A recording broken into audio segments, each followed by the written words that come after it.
ও টুম্পা সোনা দুটো হাম্পি দে না, আমি মাইরি বলছি। Welcome to another new blog video SMT blog 82 YouTube channel. আপনাদের সকলকে স্বাগতম। আজকে আমি যাব আপনার বড় জাগুলিয়া থেকে আপনার একেবারে পুরী। কি নিয়ে যাচ্ছি অবশ্যই কিন্তু আপনারা ভিডিওর ভিতরে দেখতে পাবেন। চলুন সঙ্গে থাকি, ভিডিওটি শেষ পর্যন্ত দেখি।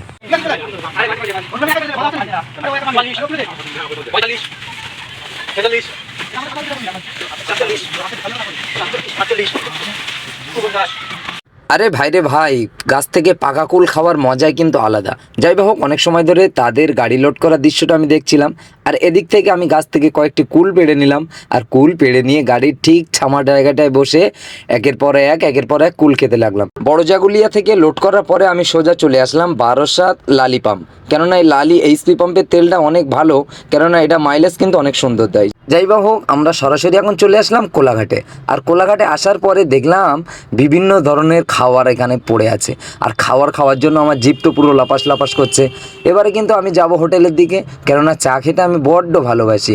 আর আমার সাথে আর একটি ভাই এসছে, সে ভাইটাও ড্রাইভার, কেননা অনেক দূরের রাস্তা, সেই জন্য কিন্তু আরেকটি ড্রাইভার আমার সঙ্গে দিয়েছে। যাই হোক, হোটেলের ভিতরে ঢুকে চা খাওয়ার দৃশ্যটা যখন আমি শ্যুট করছিলাম, হোটেলের যে ম্যানেজার ছিল, সে ম্যানেজার আমার দিকে খুব কড়া দৃষ্টিতে তাকাচ্ছিল, কেননা মনে করছিল যে কি করে বাবা, চা খেতে এসছে আবার ভিডিও করছে। যাই হোক, অনেক সময় পরে আমরা চলে আসলাম উড়িষ্যার কটকে। আর ওই যে দূরে দাঁড়িয়ে আছে আমাদের দ্বিতীয় ড্রাইভার, আর ড্রাইভারটা এবার দু হাত দিয়ে দুটো আঙুল দেখিয়ে দিচ্ছে। ঠিক আছে, এখানে একটু লেবে উড়িষ্যার কটকে চা খাচ্ছিলাম, আর চার সাথে একটা দামি বিস্কুট নিয়েছিলাম। বিস্কুটটার দাম 7 টাকা নিয়েছিল। এবং দেখলাম এই যে উড়িষ্যার এই দাদা, ঠিক আছে, ইনি আবার গান ছেড়ে রেখেছে, ধনকে দেখলি মনকে দেখলি। ঠিক আছে, গানটা বেশ ভালোই লাগছিল রাত্রিবেলা তো।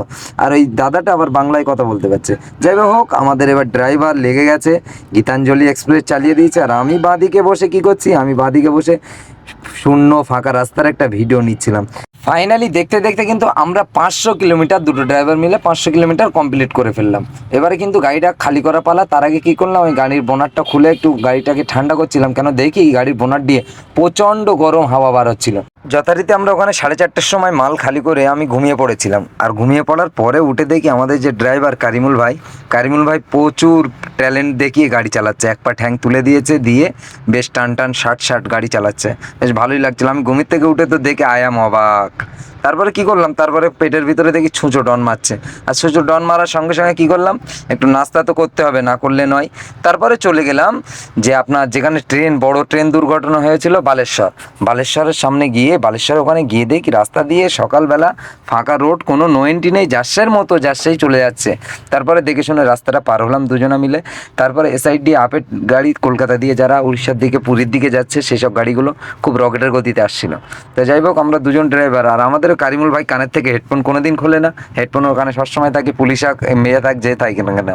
যাই হোক, এবারে কিন্তু আমরা কলকাতা দিয়ে যে রাস্তাটা আসছে, ওই রাস্তাটার ওখানে একটু অপেক্ষা করেছিলাম, কেন ওই গাড়িগুলো প্রচণ্ড স্পিডে আর তাড়াতাড়ি আসছিল। সেই জন্য কলকাতার ওখানে ওই রাস্তাটা পার হওয়ার জন্য একটু সময় লাগলো। যাই হোক, আমরা আস্তে আস্তে ঘুগনি মুড়ির দোকানের দিকে আগিয়ে গেলাম। আর ঘুগনি মুড়ির দিকে যাওয়ার সঙ্গে সঙ্গে যখন ক্যামেরাটা কারিমুল ভাইয়ের দিকে গেল, কারিমুল ভাই কিন্তু একটু মোটামুটি, যাই হোক বললাম না। এবার ওখান থেকে যথারীতি খেয়ে দিয়ে এবার কারিমুল ভাই বললো, আমায় একটু ঘুমিয়ে নেই, তুমি একটু গাড়ি চালাও। এবার কারিমুল ভাই বললাম যে আমাকে একটা ভিডিও করে দাও। যথারীতি কারিমুল ভাই বেশ ক্যাপশন ধরে, বেশ ভালো লোকেশান ধরে ভিডিও করছিল।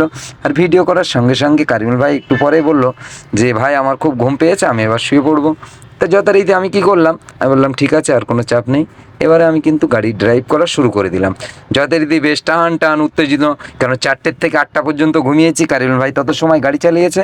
এবারে কিন্তু আমি টান উত্তেজনা নিয়ে গাড়ি চালাচ্ছি, কেননা বিকালের ভিতরে আবার বাড়ি আসতে হবে। আর বাড়ি এসেই কিন্তু আবার একটা টিপ আছে, সেই টিপটা হলো লোকালের ভিতরে বেহালায় যেতে হবে, বেহালায় পেঁয়াজ নিয়ে যেতে হবে। যাই হোক, আমি কিন্তু গাড়িটা বেশ মোটামুটি টানটানই চালাচ্ছিলাম, কেননা বাড়ি ফিরতে হবে। এবারে খানিক দূর পরে চলে আসার পরে এমন একটা দৃশ্য দেখলাম, ভিডিও না করে থাকতে পারলাম না। কেন আমাদের যে দ্বিতীয় ড্রাইভার আছে কারিমুল ভাই, দ্বিতীয় ড্রাইভার না, ওটা হলো প্রথম ড্রাইভার, আমি দ্বিতীয় ড্রাইভার। কেন লোডে বেশি সময় কারিমুল ভাই চালায়। যাই হোক, আমাদের ভিডিওটি কেমন হয়েছে অবশ্যই কিন্তু কমেন্ট বক্সে জানাবেন। আর আমাদের পেজ থেকে দেখলে অবশ্যই পেজটি ফলো করবেন, আর ইউটিউব চ্যানেল থেকে দেখলে অবশ্যই কিন্তু আমাদের ইউটিউব চ্যানেলটি সাবস্ক্রাইব করে সঙ্গে থাকবেন এবং ভিডিওটি শেয়ার করে দেবেন। টাটা।